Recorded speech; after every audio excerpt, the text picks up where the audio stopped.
Guys, kung bago ka pa lang sa aking channel, please like and subscribe, Miracle Vlog.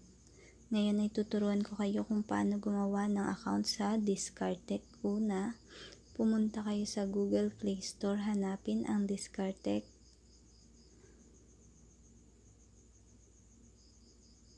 At i-install. Ngayon, ito yung account ng mama ko. In-invite ko siya gamit ang code ko sa account ko sa DiskarTech.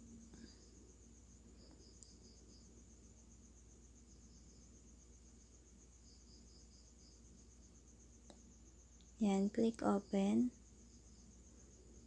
and gumawa ng account.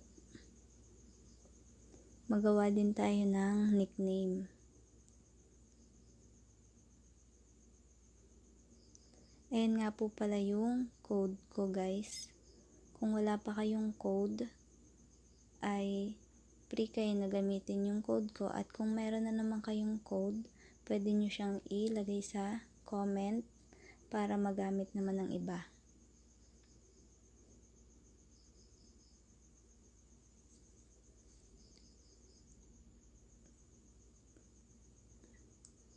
Bali sa paggagawa ng account, pag na-verify mo na, ay merong darating na 10 pesos sa iyong account. Then sa pag-i-invite naman ay meron kang 30 pesos.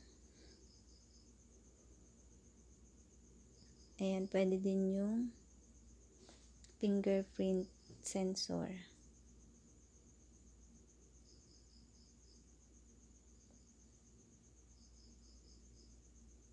Ayan, meron ka ng DiskarTech account. Zero balance pa siya, kaya kailangan mo siyang i-verify para may dumating na 10 pesos sa iyong account. Kailangan mo lang ng valid ID.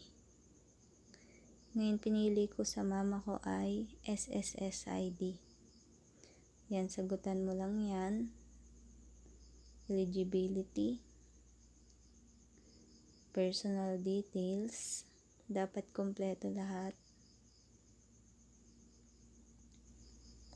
Then, address. At yung terms and conditions. Check mo lang yung kanilang data and personalization lahat.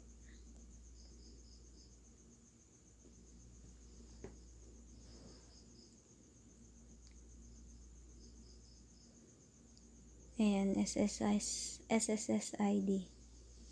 O kaya kahit anong valid ID na nakalista dun sa kanilang requirements.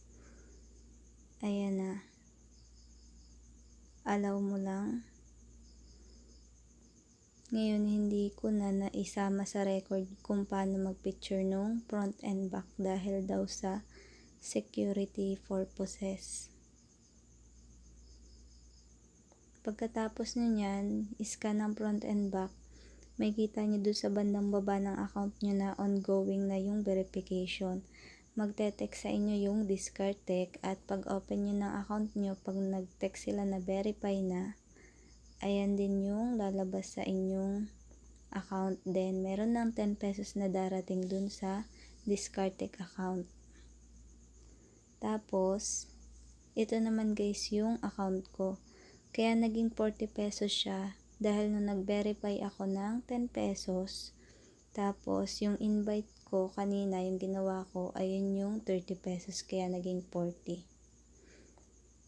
Ayan guys, thanks for watching.